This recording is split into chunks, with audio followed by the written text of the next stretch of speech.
quarta-feira a gente não traz a revista. A gente traz papel e caneta para anotar o que o papai está passando, né? E já quero avisar que papai já, neste domingo, cremos, já estará conosco. Amém? Louvado seja o nome do Senhor. Então, este estudo é o estudo que tratará a segunda parte da lição que estamos vendo, a lição Jesus é o pão da vida. Glória a Deus. Aleluia. E nós trabalhamos no domingo, amados irmãos, com o primeiro ponto, que foi Jesus, o pão vivo que desceu dos céus, né? Trabalhamos com esse ponto, abrimos o texto de João, capítulo 6, vimos o contexto aonde foi dito e ensinado sobre isso, glória a Deus, e agora vamos para a segunda parte do estudo, amém? A segunda parte do estudo, que trata exatamente de Jesus, o pão da vida, e a relação com a ceia do Senhor. A relação com a ceia do Senhor. Tá bom? Como nós havíamos dito no domingo de manhã, irmãos, Deus não quer que nossa vida se limite tão somente ao sentido físico, à vida material, né? A vida do dia a dia. Ele quer que nós possamos usufruir, irmãos, de algo que é denominado vida espiritual e vida eterna. Foi por isso que ele coloca no jardim do Éden a árvore da vida. O homem perde a oportunidade de se deliciar com a árvore da vida, como vimos. E aí, depois, Cristo, muito tempo depois, aparece e se declara pão da vida, dizendo: eu sou o pão da vida. E aí, de novo, quando Cristo declara ser o pão da vida, de novo Deus abre à humanidade a chance de desfrutar da própria vida de Deus. Porque de forma muito clara Jesus disse: olha, quem come do meu corpo, quem bebe do meu sangue, tem parte comigo, e eu ressuscitarei naquele o quê? Naquele dia. Então, desfrutar do corpo de Cristo, do sangue de Cristo, é desfrutar de uma espécie de vida extraordinária, que é a vida espiritual. Vimos que Jesus se apresenta como o pão da vida para poder alimentar o homem na sua necessidade mais profunda, que é a necessidade espiritual. E aí terminamos no domingo asseverando que quando Jesus diz comer do corpo, beber do sangue, ele está falando comer dele, né? Ter vida é comer dele, participar do pão da vida. Ele está falando literalmente do compromisso que os seus ouvintes deveriam ter com o Evangelho, com aquilo que ele estava trazendo, porque as palavras dele eram vida, espírito e vida. A carne não, a carne e o sangue para nada servem. E aí ele termina o texto de João dizendo que as suas palavras são espírito e vida. E aí vimos que Jesus chama todos a um compromisso sério, que é um compromisso a se alimentarem do Evangelho, se alimentarem da palavra dele, viverem de acordo com a palavra dele. E isso assim escandalizou muita gente. Muitos discípulos deixaram Jesus naquele momento, e daí veio aquele momento cerne, onde Jesus olha para Pedro e todos os outros outros e dizem, se vocês quiserem ir também, podem ir. E aí Pedro diz, olha, só tu tens as palavras de vida eterna. Nós cremos em ti. E aí, terminamos no domingo, salientando a necessidade de se comer de Cristo, se alimentar de Cristo, abrir todo dia a palavra de Deus e fazer da palavra de Deus nosso alimento cotidiano. Terminamos aqui, e agora na página 29 da nossa revista da escola, você veja que o autor da lição, pastor João Batista, ali no Recanto do Riacho Fundo, pastor João Batista, ele também nos traz a realidade da relação entre o pão da vida e a ceia do Senhor. A relação entre o pão da vida e a ceia do Senhor. Se não vejamos, abra comigo, meus irmãos, porque vimos, obrigado, meu amado, nós vimos em João 6 que Jesus disse, quem não come do meu corpo e bebe do meu sangue, não tem parte comigo. Você tem que comer do meu corpo, tem que beber do meu sangue. Daí muitos discípulos disseram, rapaz, que papo estranho é esse, hein? Está meio difícil engolir essa história. E aí Jesus, em Mateus 26, vamos juntos? Mateus 26. Ele nos dá a segunda explicação, o que era, na verdade, se alimentar dele. Mateus capítulo 26, ele nos dá a segunda explicação do que era essa noção absolutamente nova de se alimentar dele. Porque a primeira explicação ele mesmo deu em João 6, nós vimos. Ele disse, carne e sangue para nada serve. Eu não estou mandando vocês me matarem e me comerem, não. Não é isso não. Eu quero que vocês entendam que as minhas palavras são espírito e vida. Então é para comer a minha palavra. É para viver de acordo com a minha palavra. E aqui em Mateus, capítulo 26, Jesus faz os discípulos entenderem bem mais o que é comer e beber do sangue de Cristo. Então, em primeiro lugar, comer do pão da vida é se alimentar todo dia das palavras de Cristo. Eu posso ler a Bíblia inteira, todo ano, mas todo dia eu tenho que me alimentar do Senhor Jesus, principalmente daquilo que está em Mateus, em Marcos, em Lucas e em João. Ali está a palavra de Deus dada hoje para nós. Não se esqueça, em Hebreus 1:1 diz que havendo Deus outrora falado aos pais de muitas maneiras, pelos profetas, nestes últimos dias. Os últimos dias começaram quando? Com a vinda de Jesus. Nesses últimos dias, ele resolveu nos falar pelo Filho. Então, o que é comer do pão da vida? É todo dia se alimentar do Evangelho de Cristo. Todo dia. Mas Jesus resolveu ir além na noção de comer do corpo dele e beber do sangue dele. Tanto é que em Mateus capítulo 26, os discípulos, creio pessoalmente, a Bíblia não diz, mas se assustaram. Se assustaram por quê? Porque até Mateus 26, eles tinham a noção exata de que se alimentar do pão da vida era viver sob a égide dos ensinamentos de Jesus.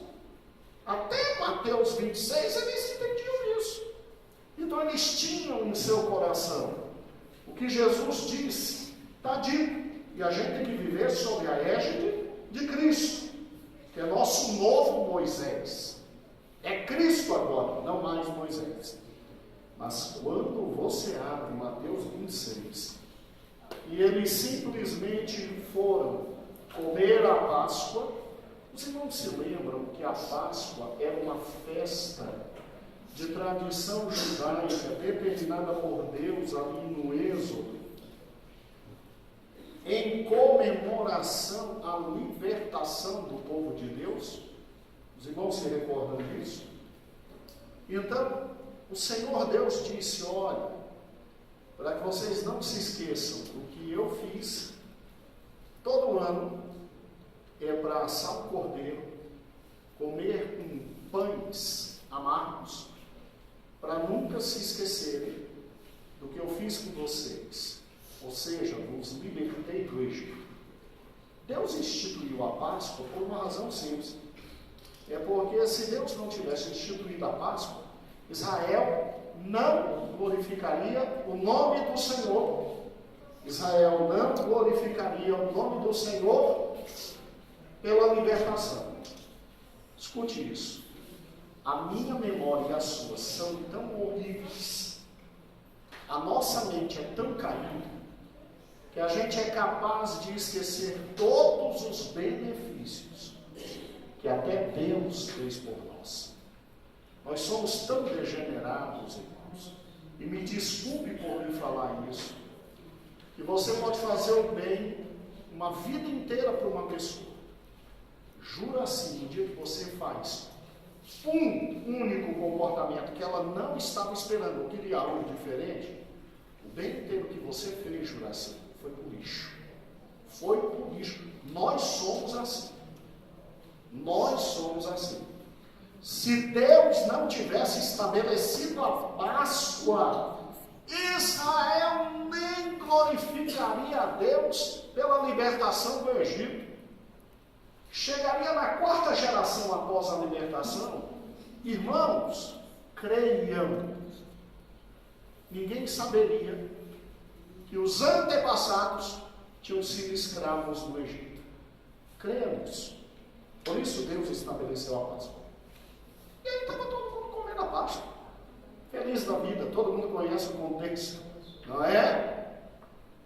E aí Jesus faz o quê? Mateus 26, vamos juntos? Versículo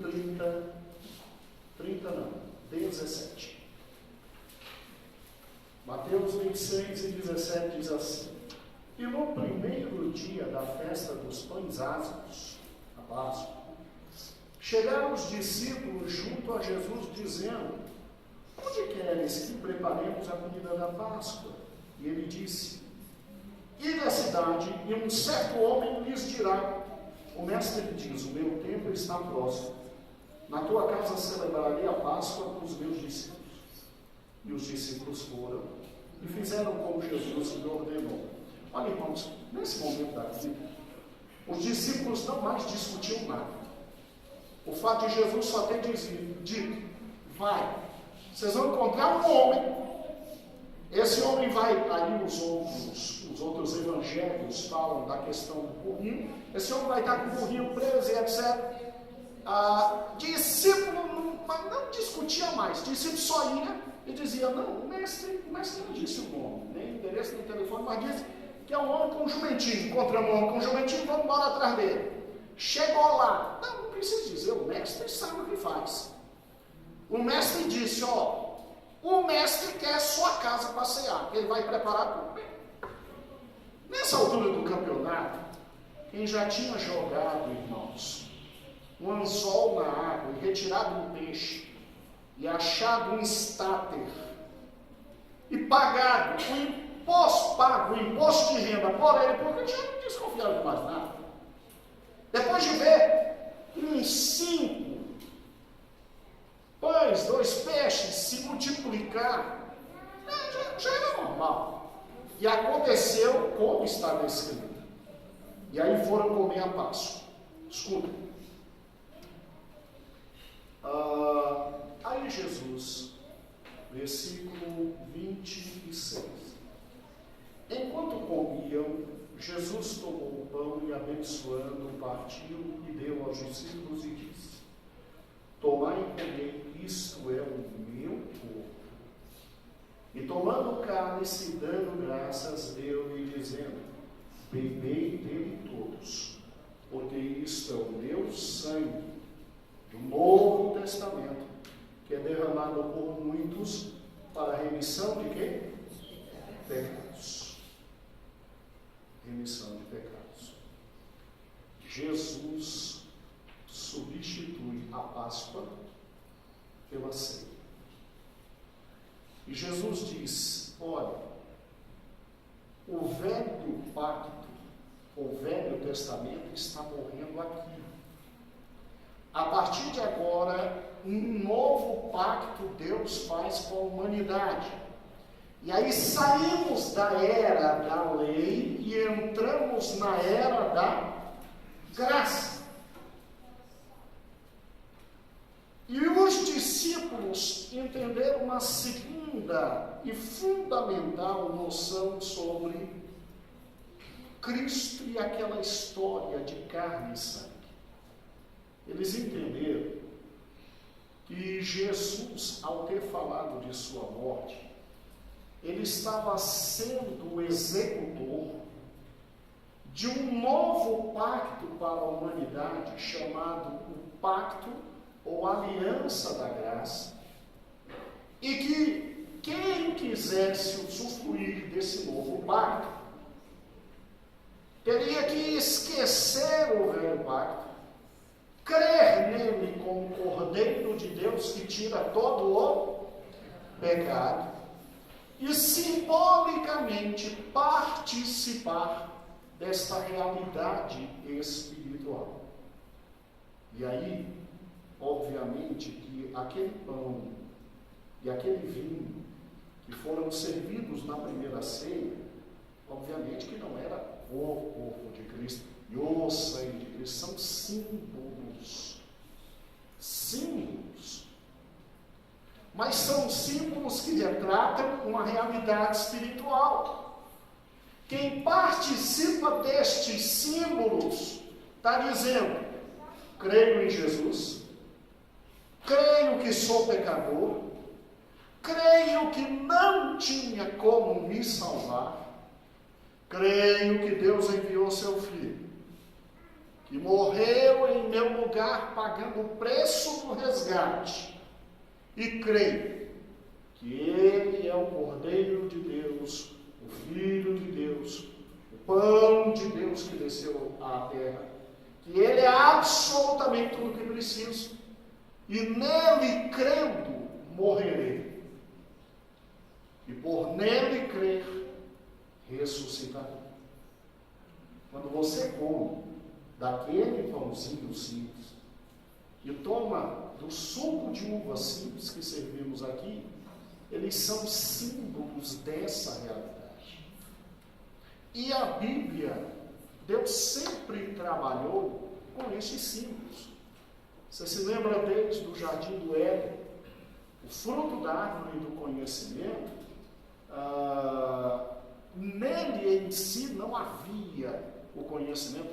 Ele era este símbolo que trazia a questão da obediência e da desobediência. Então, quando Jesus fez isso, os discípulos olharam e entenderam e discerniram: algo diferente está acontecendo. Algo diferente está acontecendo. Algo de muito profundo está ocorrendo. Deus, naquela tarde e noite, e era uma tarde e noite, naquele simples local, estava abrindo a chance do homem de ter de todas as dispensações a mais bela e a mais profunda.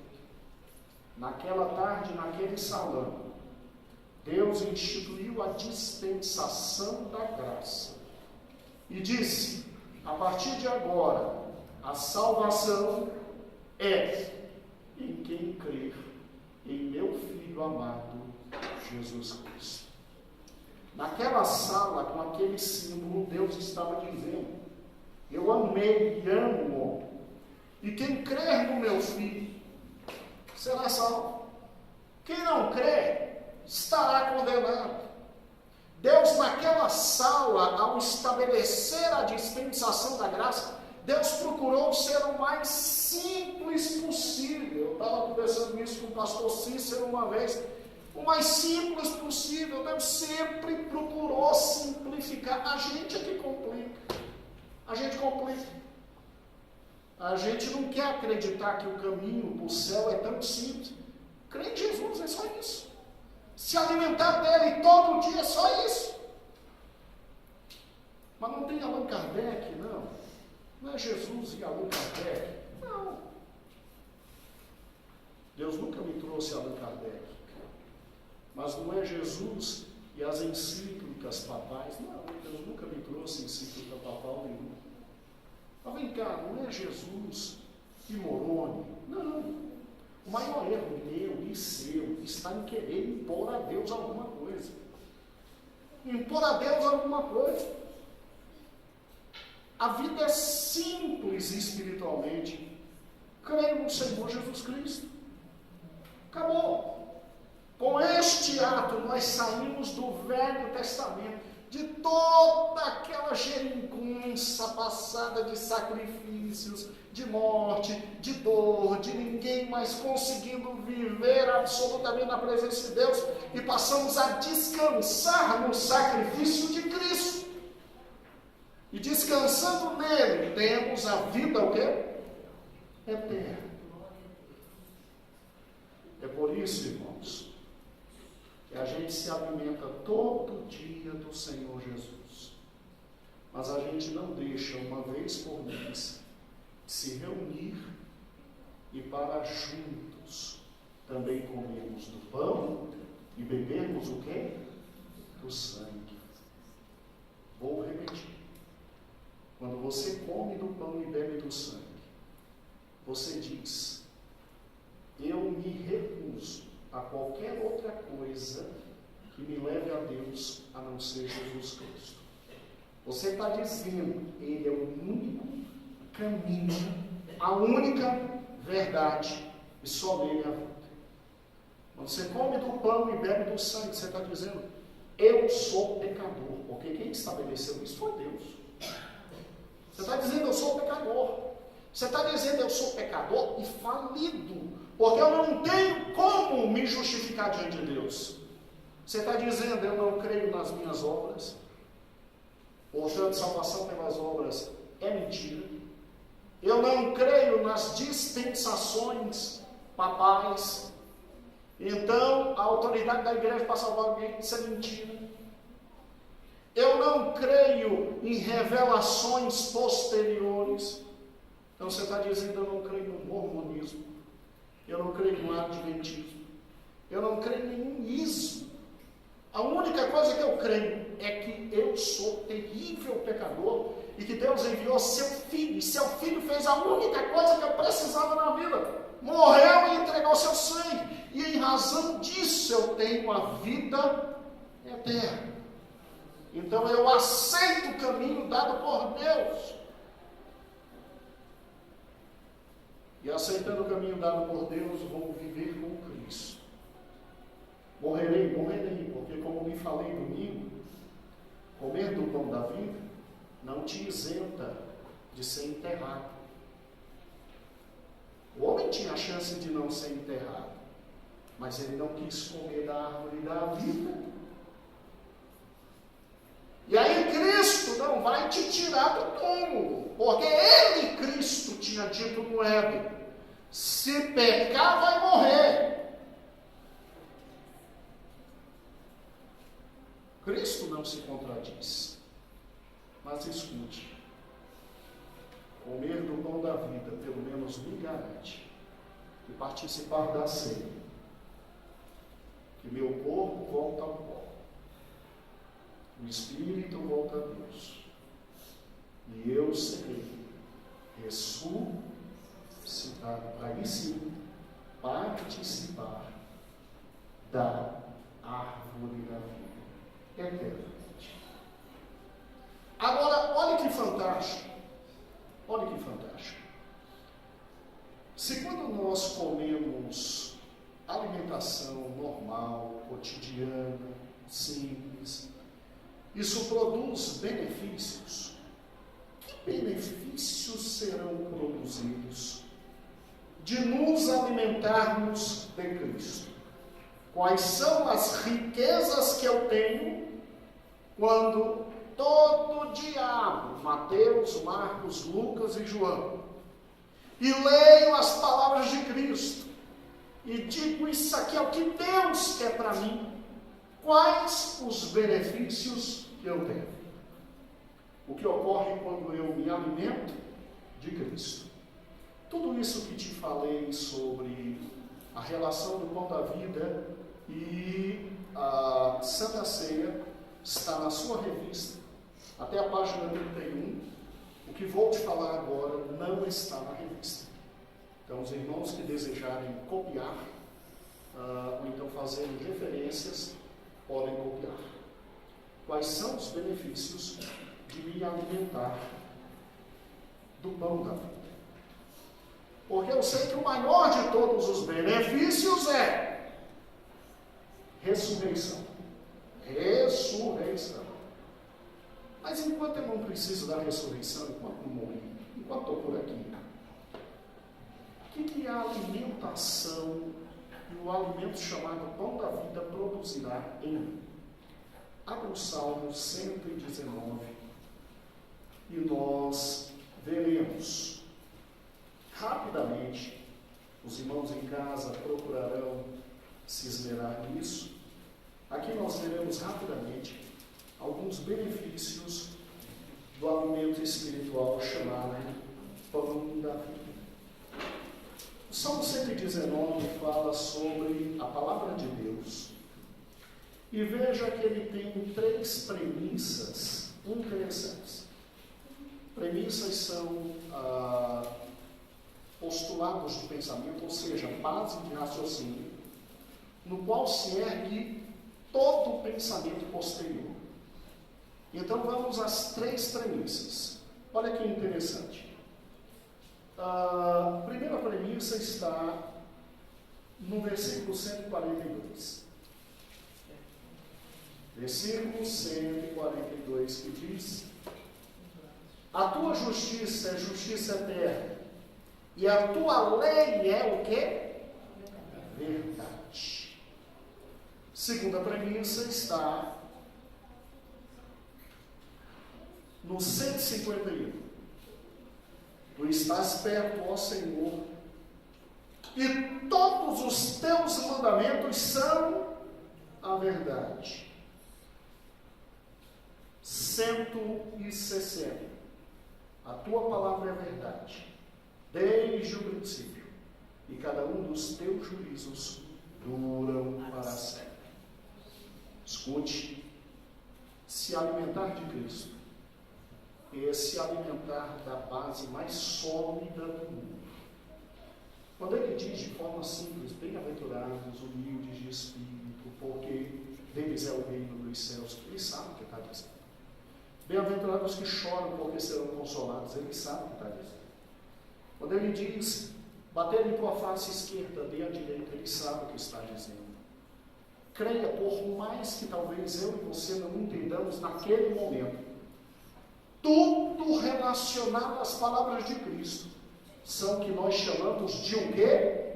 Verdade. E se tem uma coisa que nós precisamos num mundo tão difícil como hoje, é de verdade. Está em falta a verdade. Tudo é assim. A verdade é enquanto está. Aí descobrem daqui a um segundo que a verdade que era, verdade não era. Porque a verdade é outra. Incrível isso, né? Incrível isso. Vou lhe dar um exemplo extremamente simples. Quando eu tinha 9 anos de idade, minha mãe era cautelosa de me dar um ovo por semana. Porque o ovo provocava colesterol. Era a verdade da época. Hoje eu tenho meus 45 anos de idade. E ano passado, uma pesquisa científica disse que é para a gente engolir 50 mil ovos por dia, porque não dá colesterol. Amigo, cadê a verdade? Quer dizer, quando eu tiver velho, aí vão dizer que o meu colesterol subiu por causa dos ovos. Pelo amor de Jesus. Cadê a verdade? Produção científica, hein? Ciência. Isso nunca ocorrerá com o que Cristo falou. Porque Ele é o mesmo que? Hoje o quê? Ariston. Eu me alimento dele, porque Ele é a verdade. Quem se alimenta de Cristo, fique tranquilo, tem a verdade. E nada vale mais do que a verdade. Segundo benefício que me traz o pão da vida. Esse é fantástico. Está no versículo 96. Irmãos, acho que a idade está chegando porque eu tenho que comprar uma Bíblia maior. Glória a Deus. Acompanhe comigo, por gentileza, irmãos, o texto. Tu, pelos teus mandamentos, me faz mais sábio que os meus inimigos, pois estão sempre comigo. Tenho mais entendimento do que todos os mestres, porque medito nos teus testemunhos. Sou mais prudente que os velhos, porque guardo os teus o quê? Preceitos ou mandamentos. Pastor, repete aí a referência bíblica. Meu amor, 98, 99. Você falou 96, estava diferente. Ah, é? Me perdoa. Vamos de novo. 98, 99 e 100. Estou no Salmo 119, não saio dele. Consequências de comer o pão da vida. Salmo 119. Salmo 119. Ok? Que fala sobre a lei de Deus, a palavra de Deus. E João capítulo 1 diz, no princípio é o verbo estava com Deus e o verbo era Deus. Então, designa que Jesus é a palavra de Deus.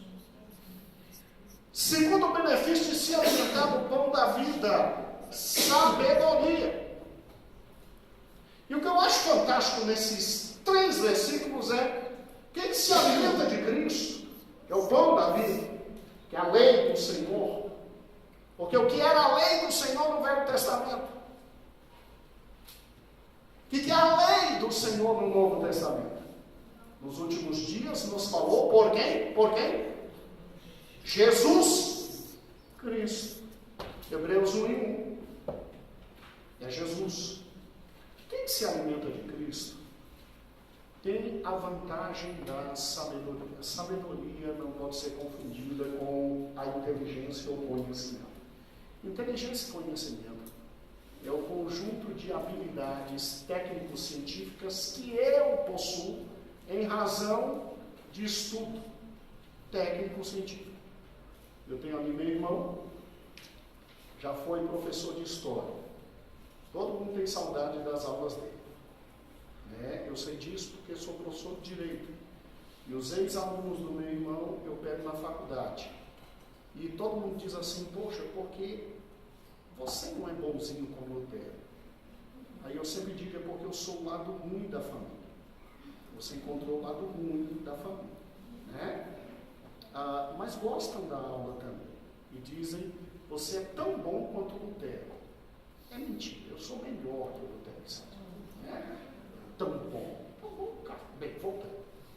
A grande questão é a seguinte, se preparou para isso? Se preparou. Agora, cansou. Aí se preparou e agora é odontólogo. Isso não tem nada a ver com sabedoria. Isso tem a ver com conhecimento. Tem aqui o Jefferson. Jefferson, eu pessoalmente, a última vez que tentei fazer um arroz, a panela pulou. Minha esposa explicou, eu não sei o que eu fiz de errado. Mas olha que interessante, porque para você é um nada, que é uma comida trivial, você é acostumado a fazer comidas maravilhosas, que para você é trivial, para mim é sofrimento, eu não consigo. Absolutamente eu não consigo. É uma vergonha. Agora por quê? Porque é sábio e eu não. Ele tem um conhecimento técnico-científico. Eu tenho outro conhecimento técnico-científico. Sabedoria é a capacidade de discernir caminhos, gerando vida ou morte. Você ouviu? Sabedoria é o quê? A capacidade de o quê? Discernir o quê? Caminhos, gerando o quê? Vida ou morte. O que nos faz sábios? O que nos faz sábios? Que é a palavra de Deus. Quando eu como Cristo,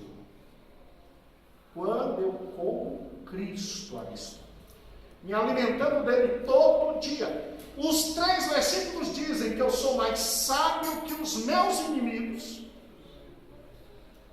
Eu sou mais sábio que os meus mestres, que é uma habilidade muito maior, e eu sou mais prudente que os velhos. Não os velhos, que também se alimentam de Cristo. Não tem jeito. Alguém como o nosso pastor, que está voltando, e que simplesmente já tem mais de 60 anos se alimentando de Cristo, eu não chego perto dele nunca. Está falando aqui dos velhos, que chegam à velhice e têm muita sabedoria, mas que não se alimentam de Cristo. Você pode ser um menino, se você se alimenta de Cristo, você tem habilidades de sabedoria maior do que a de um velho que adquiriu aquilo durante a vida sem Cristo. Olha que interessante. Olha que interessante. Me alimentar de Cristo me traz o fundamento da verdade. Me alimentar de Cristo me traz sabedoria, capacidade de discernir caminhos para que eu não me arrebente na vida. Me alimentar de Cristo produz em mim também iluminação. A bênção da iluminação. Versículo 118. Do mesmo Salmo 118, não, irmãos, perdão. 105.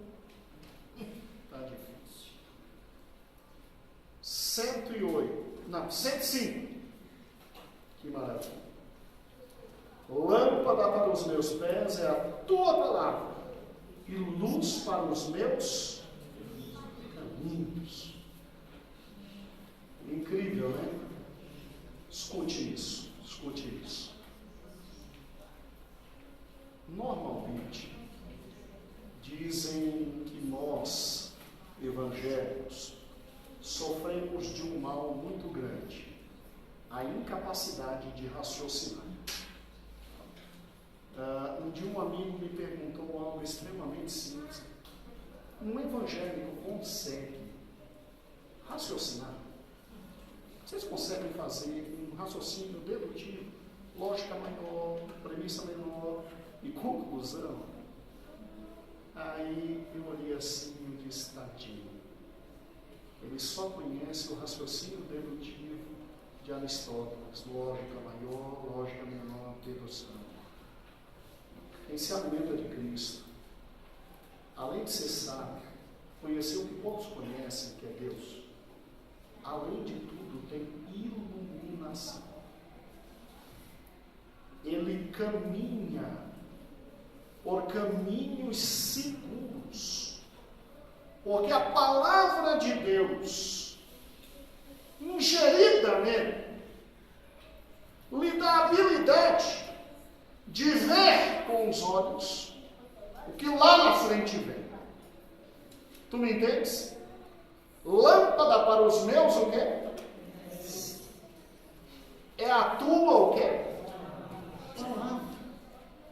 Sim. Atos 4:13. A minha irmã está me ajudando. Rapidamente, irmãos. Atos 4:13.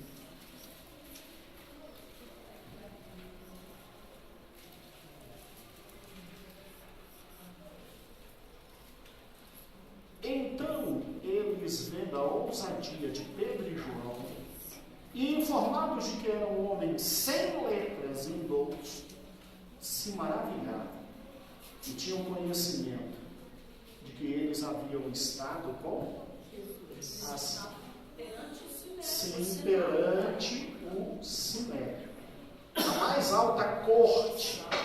A mais alta corte. E todo mundo olhou assim, poxa, mas essa galera não é doutor? Não é doutor? Como é que sabem tanta coisa? Vou lhe dar um exemplo. Estou lhe dando exemplos da minha vida, irmãos. Assim, porque eu não posso falar da sua vida sem sua autorização, você processado, né? Mas o meu avô, por parte de pai, e o meu avô, por parte de mãe, quantos aqui se recordam? Não sei se toda a igreja pegou o vô Orlando pregando aqui. Quem se recorda dele? Glória a Deus. Dirlene está aqui, Dirlene não me deixa mentir. Dirlene, quando ele falava, a gente não ficava assim, de onde vem tanta coisa? Não, é incrível. De onde vem tanta coisa? Vocês sabem o grau de instrução do meu avô materno?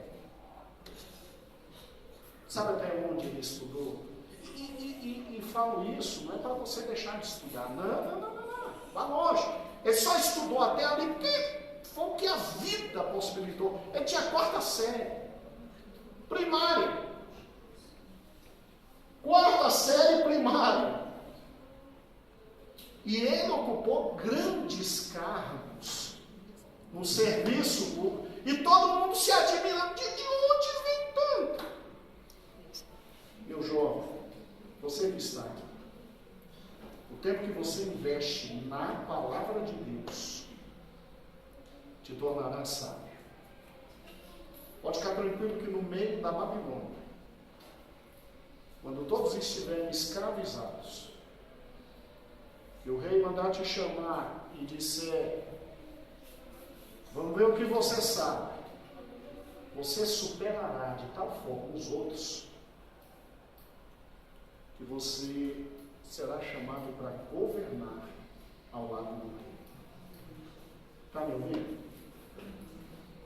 Sério? Que outra bênção ocorre na minha vida aqui antes da ressurreição, se eu olhar para Cristo e me alimentar dele? Bem, você, graças a Deus, não terá problemas com o mal do século. Está falando da depressão? Estou falando da depressão. Sabe por quê? Olha o que diz o Salmo 119, versículo 25. Olha o que diz o versículo 25. A minha alma está pegada ao pó, vivifica-me segundo a tua o quê? Palavra. Versículo 28. A minha alma consome-se de tristeza, fortalece-me segundo a tua o quê? Ou seja, tristeza vem para todo mundo. Dor e sofrimento para todo mundo. Agora, ânimo, dínamos, possibilidade de voltar a viver com intensidade, só quem se alimenta do pão da vida. Só. Olha o que diz o versículo 49. Lembra-te da palavra dada ao teu servo, na qual me fizesse esperar. Experimenta a consolação na minha angústia, porque a tua palavra me vivificou. A tua palavra me vivificou. Outra bênção que o Salmo 119 traz para quem de Cristo come. De Cristo come. Versículo 6.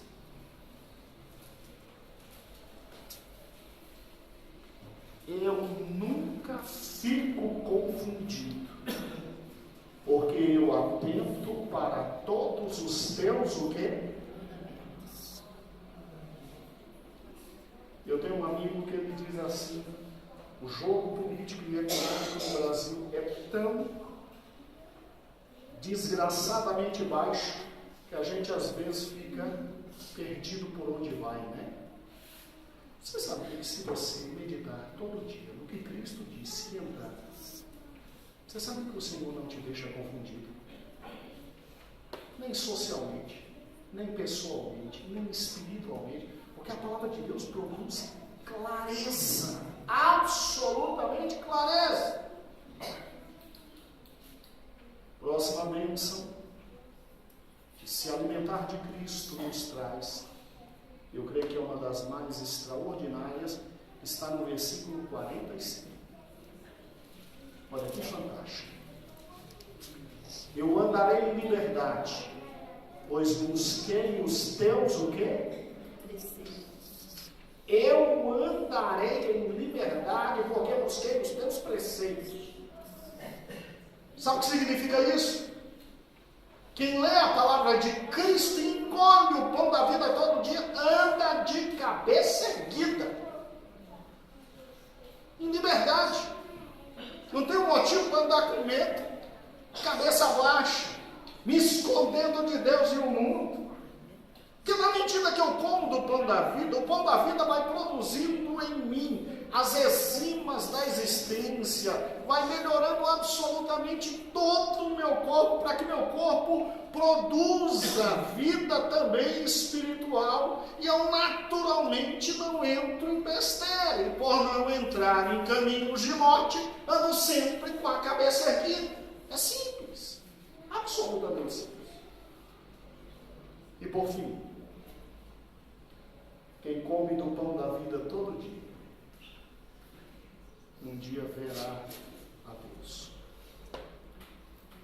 A palavra de Deus diz assim: segui a paz com todos e a santificação, sem a qual ninguém verá o quê? O Senhor.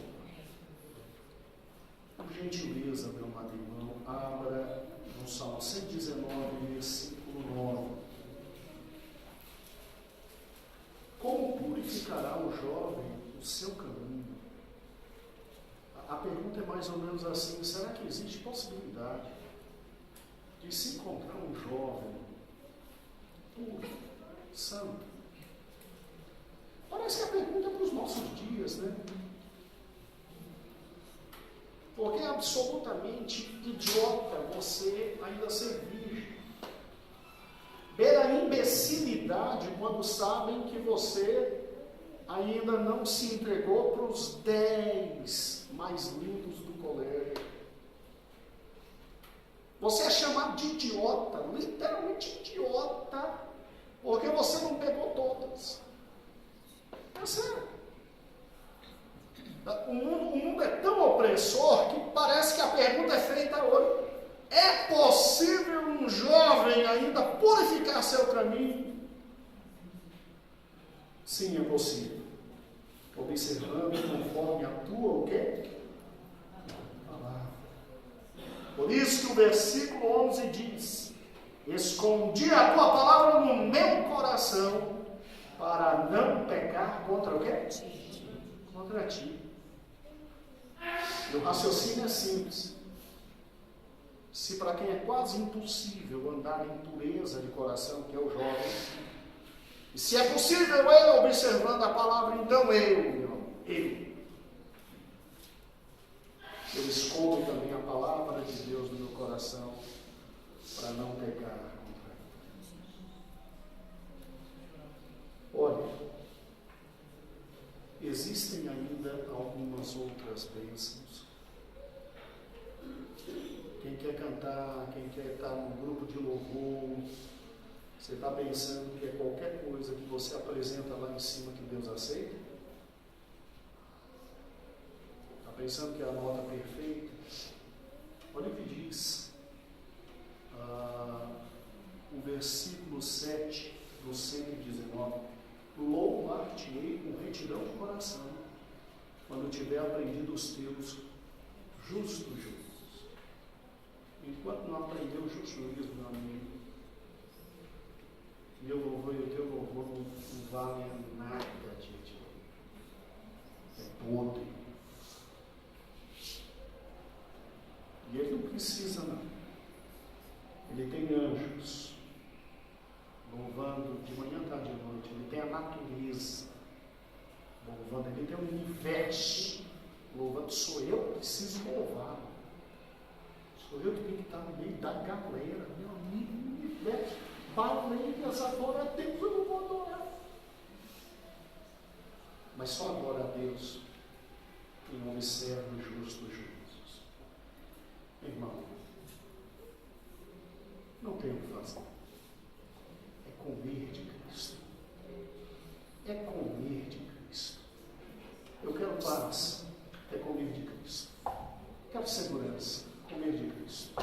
Quero a vida eterna, é comer de Cristo. Eu quero entendimento, comer de Cristo. Eu quero é mais, eu quero é sabedoria, comer de Cristo. Eu quero santidade, é comer de Cristo. Não tem para onde. Tem que se alimentar do pão da vida. Por mais que o texto você leia amanhã, depois de amanhã e depois sejam duros, sejam difíceis, sejam tristes, te arrebentem, em nome do Senhor Jesus, ceda ao pão da vida, permita que todos os nutrientes de Cristo, à medida que você lê a palavra dele e diz, é isso que eu preciso, é isso que tem que entrar, deixe que tudo penetre em teu coração, porque vida eterna só tem quem um dia sepultado e comeu do pão da vida. Talvez por isso Paulo tenha dito, depois que conheci Cristo, tudo é esterco. E Paulo não era indouto. Paulo era um dos maiores conhecedores. Depois que conheci Cristo, tudo é esterco. Só Cristo. Amém? Amados irmãos, tem muito de Cristo para